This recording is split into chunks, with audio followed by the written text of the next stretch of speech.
कैलाश मानसरोवर, लिपुलेख पास और संगोली की संधि एक दूसरे से किस तरीके से कनेक्टेड हैं? आज हम इस बात पे चर्चा करेंगे और क्यों न्यूज़ में है, इस बात पे चर्चा करेंगे।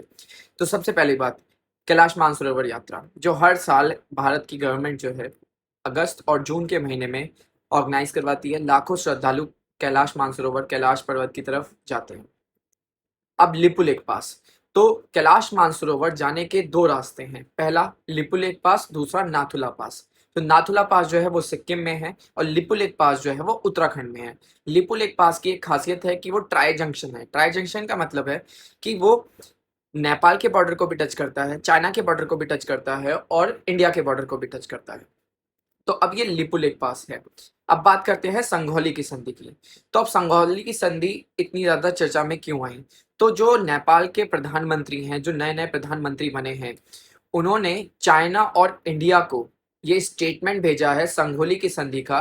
उनका कहना है कि लिपुलेख पास जो है वो लिपुलेख पास वाला और काला पानी वाला जो ये एरिया है वो नेपाल का है। इससे पहले भी जो केपी शर्मा ओली हमारे नेपाल के प्रधानमंत्री थे, उन्होंने भी इस बात के ऊपर चर्चा करी थी। तो ये जो जगह है पहले से ही डिस्प्यूटेड एरिया कहला आती चली आ रही है।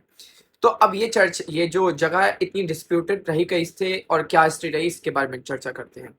तो संगोली की संधि जो है वो 1816 में हुई थी, जब नेपाल और ब्रिटिश ईस्ट इंडिया, नेपाल के राजा और ब्रिटिश ईस्ट इंडिया कंपनी के बीच में वॉर हुई थी, जिसे नेपाल एंग्लो वॉर भी कहते हैं, जो 1814 से 1816 तक चली थी, 2 साल चली थी। जब ये युद्ध खत्म होने के बाद संगोली की संधि हुई थी।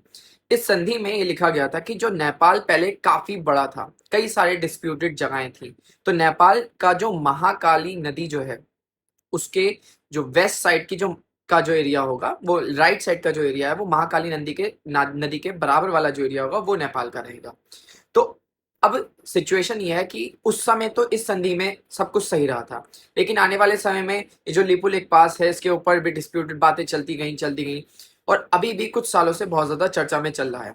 लिपुलेख पास चर्चा का विषय इस वजह से है क्योंकि अब वहां के जो प्रधानमंत्री हैं वो दोबारा से वही उन्होंने स्टेटमेंट जारी किया है कि नेपाल के प्रधानमंत्री ने ये स्टेटमेंट दिया है कि इंडिया और चाइना को इस रास्ते को यूज करने के लिए नेपाल से परमिशन लेनी पड़ेगी, क्योंकि ये उनका खुद का है।